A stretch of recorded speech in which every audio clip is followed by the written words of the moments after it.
Hello everyone, welcome to PWUGC net. Welcome to this video session जहां पे आज हम पढ़ेंगे व्लादिमीर लेनिन के बारे में।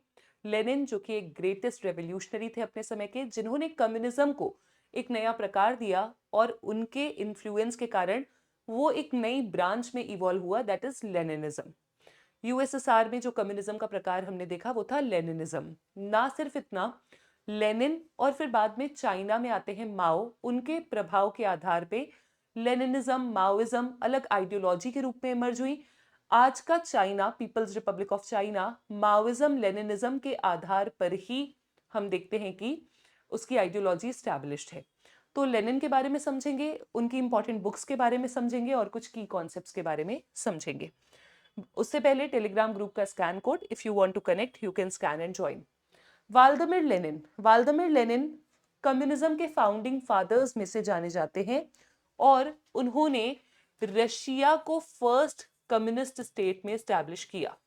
रशिया को पहले कम्युनिस्ट स्टेट के रूप में, विश्व में पहला कम्युनिस्ट स्टेट जो स्टैब्लिश हुआ वो Russia, and that was under the leadership of Vladimir Lenin. Communist state मतलब one party communist state. Russia को इन्होंने पहला one party communist state establish किया। बहुत ही ग्रेट रेवोल्यूशनरी थे, बहुत ही रेवोल्यूशनरी उनके थॉट थे। खुद को उन्होंने मार्क्सवादी बताया। He declared himself as Marxist. Not only this, उनका बहुत इंपॉर्टेंट रोल था बॉल्शेविक रेवोल्यूशन में, जो कि 1917 में होता है। He had a important role in Bolshevik revolution. He had an important role in Bolshevik revolution of 1917 and हमें पता है कि Bolshevik revolution के बाद ही हमने जो रशिया है उसे यूएसएसआर में तब्दील होते हुए देखा, which led to the establishment of Soviet संघ या USSR. Then after that Lenin की अगर हम बात करें तो लेनिन के लिए एक कहावत है, Lenin was not born, he was constructed. Lenin का जन्म नहीं हुआ था बल्कि वो निर्मित हुए थे अपनी परिस्थितियों से, अपने समय से।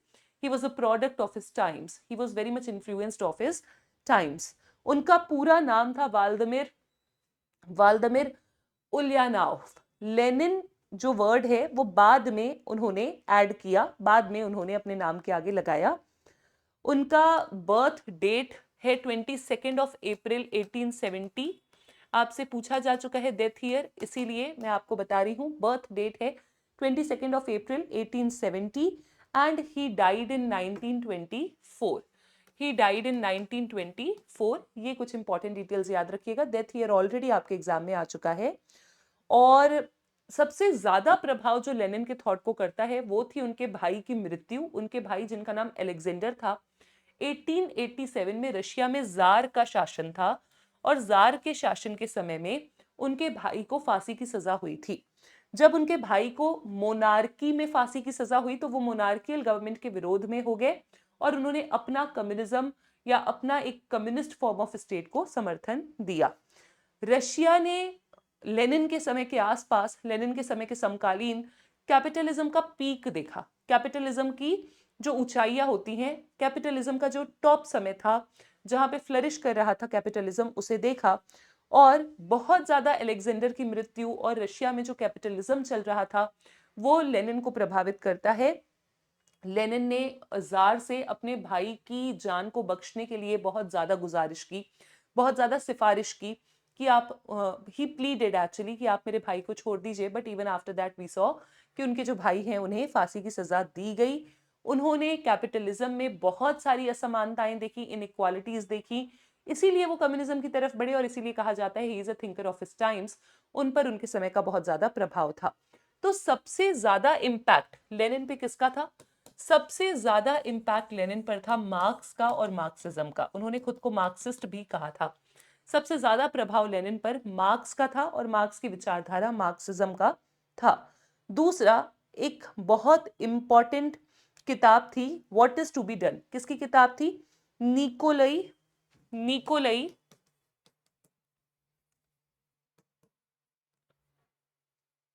चेरिशवाकी एक थिंकर हैं। इनकी किताब का नाम था what is to be done. बाद में लेनिन की भी ये किताब आएगी what is to be done, आपके एग्जाम में पूछा भी गया है। बट जो ओरिजिनल वर्जन है वो था निकोलाई चेरिशवास्की का what is to be done, tales of the new people. पूरा किताब का नाम है what is to be done, tales of the new people. ये आपकी 1864 की किताब थी। इस किताब में हमने देखा कि लेनिन का जो थॉट था बहुत ज्यादा इस किताब से वो प्रेरित होते हैं, और उनकी खुद की किताब भी आगे चल करके आई what is to be done. और उसके साथ साथ उन्होंने बाकी सारे लोगों को प्रभावित किया, लोगों की विचारधाराओं को प्रभावित किया मार्क्सवाद के आधार पे, और बहुत ज्यादा एक रेवोल्यूशन को, क्रांति को जन्म दिया। और आपको पता है इसीलिए 1895 में लेनिन और उनके साथ साथ उनके बहुत सारे समर्थक मार्क्सिस्ट थिंकर को अरेस्ट कर लिया गया था और उन्हें साइबेरिया में एग्जाइल में भेज दिया गया था। 1895 was the year when he was arrested. 1895 में उनके रेवोल्यूशन के कारण उन्हें अरेस्ट कर लिया गया था। यहां पर जब वो इनइक्वालिटीज देख रहे थे तो वो समझ रहे थे कि जो पूरी इनइक्वालिटीज हैं उसके पीछे जो कारण है वो है फ्यूडल लॉर्ड्स या वो है प्रॉपर्टी ओनर्स। क्योंकि सबसे ज्यादा डिसएडवांटेजियस ग्रुप जो था वो था किसानों का। सबसे ज्यादा प्रॉब्लम जो फेस कर रहे थे वो थे किसान, एंड देयरफॉर उन्होंने पेजेंट्स के लिए ही सारे रेवोल्यूशन की कहानी को बताया और रेवोल्यूशन की बात करी। उनकी मैरिज हुई थी 1898 में। 1898 98 he got married। 1898 में उनकी मैरिज भी हुई, he got married। और जिनसे उनकी शादी हुई थी उनका नाम था नादजा, और वो भी एक रेवोल्यूशनरी थी। She was also a revolutionary leader, right. Apart from that 1898 में ही उन्होंने अपनी पार्टी स्टैब्लिश की, Russian socialist democratic labour party. Russian socialist democratic labour party.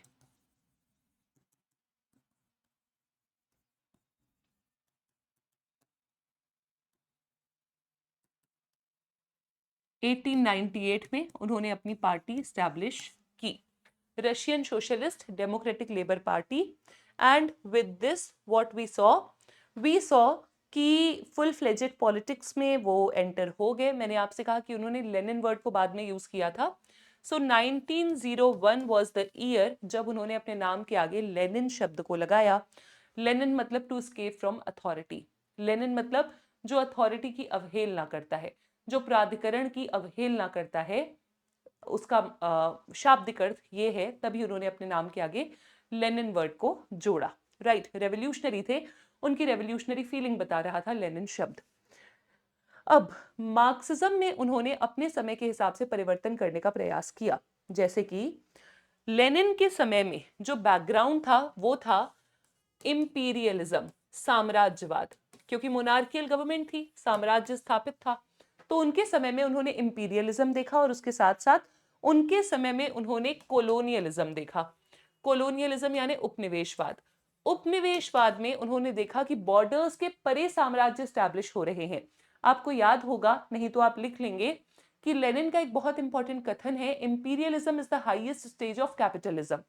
Capitalism धीरे धीरे कॉलोनाइजेशन की तरफ बढ़ता है, और कॉलोनाइजेशन साम्राज्यवाद की तरफ बढ़ता है। कोई देश की बाउंड्री नहीं देखी जाती, सबको अपना साम्राज्य बनाया जाता है मुनाफा कमाने के लिए।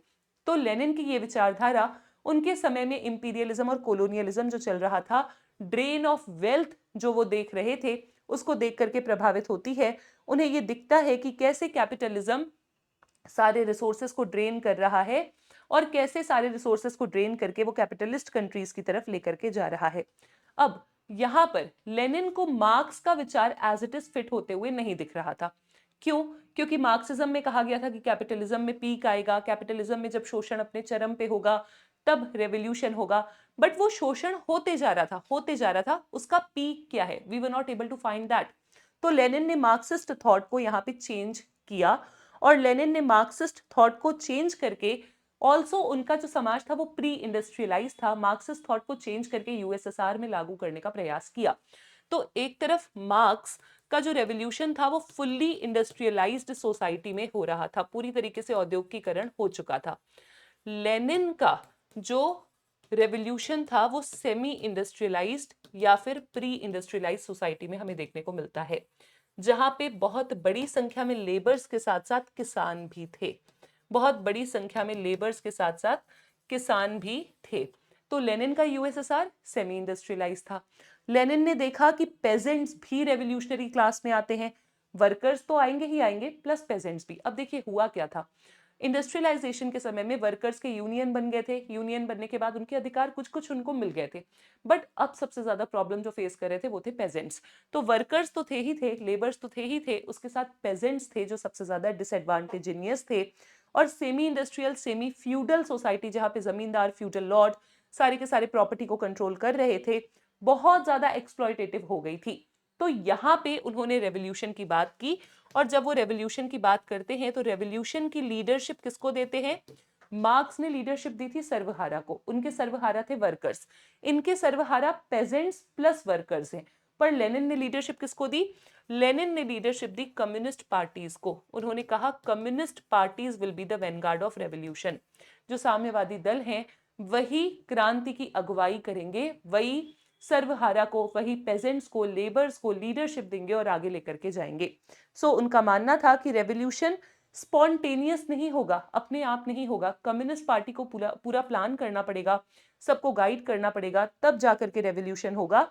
और कम्युनिस्ट पार्टी को, प्रोलेटेरिएट्स को इकट्ठा करना पड़ेगा, तब जाकर के वो रेवोल्यूशन को आगे लेकर के जा सकते हैं। आई होप आपको क्लियर हुआ होगा कि लेनिन के विचार में और मार्क्स के विचार में क्या डिफरेंस है, और उसके साथ साथ आपको क्लियर हुआ होगा कि लेनिन का जो communist parties will be Vanguard of revolution कथन है वो क्या है, और imperialism is the highest stage of capitalism जो कथन है और जो किताब है वो क्या है, राइट? अब हम फटाफट बात कर लेते हैं कुछ इंपॉर्टेंट किताबों की। Now let's talk about some of the important books written by Lenin जो आपके एग्जाम में रेपिटेटिव हैं। सबसे पहले मैंने आपको बताया what is to be done किताब है लेनिन की। What is to be done जो किताब है वो किताब है आपकी 1902 में पब्लिश हुई।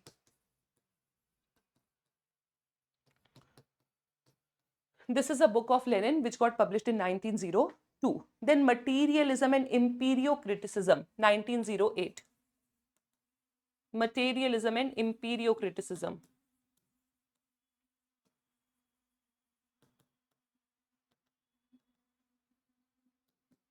Materialism and Empirio-Criticism, 1908. Then Imperialism, the highest stage of capitalism, इसको आप लिख सकते हो 1916 की किताब है, ईयर लिख लीजिएगा। Imperialism is the highest stage of capitalism, 1916 की किताब है। देन उनकी एक और भी बहुत इंपॉर्टेंट किताब है, that is thesis on the national and colonial question, 1919। Thesis on national and colonial question,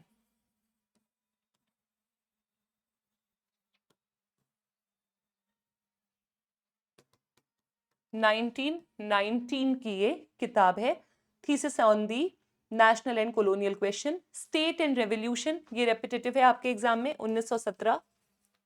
state and revolution 1917, 1917 and one more is the tax in kind, 1921. The tax in kind, 1921. ये कुछ important किताबें हैं Lenin की जो आपको याद रखनी है along with the years. So I'll be ending it here. I hope you all found this informative and enjoy this video session. और भी टॉपिक्स आपके लिए अवेटेड है। बाकी हमारी जो रेगुलर डेली लाइव क्लासेस हैं वो चलती हैं Tuesday, Thursday, Saturday, only on PWUGC Net. Thank you everyone for joining. Thank you everyone for considering this lecture as relevant. Bye. Take care.